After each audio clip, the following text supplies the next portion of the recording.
স্থাপন করা হয়েছে। ভূ আদিবাসীদের এসটি জাতিগত শংসাপত্র অবিলম্বে বাতিল করতে হবে।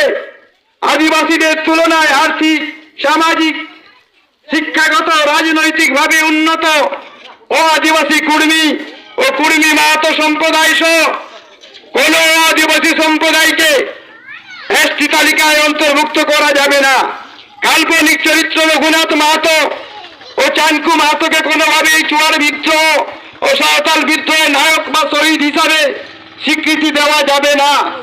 আদিবাসীদের সমস্ত আশ্রম, হোস্টেল ও স্কুল, একাজ হোস্টেল অবিলম্বে খুলতে হবে।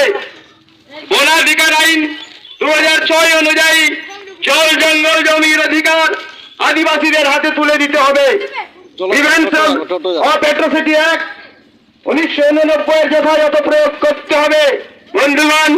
বন্ধুগণ মনে রাখবেন, আগামী 31শে মার্চ 2023 পুরুলিয়া শহরে বিশাল বিক্ষোভ সমাবেশের মধ্য দিয়ে শুরু হতে চলেছে দ্বিতীয় হুল।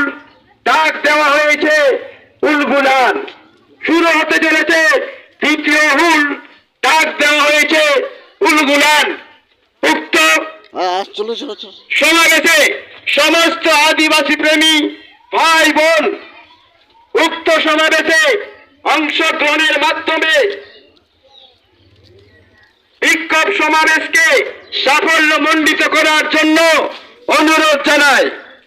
উক্ত বিক্ষোভ সমাবেশে যে সমস্ত দাবিকে সামনে রেখে বিক্ষোভ সমাবেশের আয়োজন করা হয়েছে,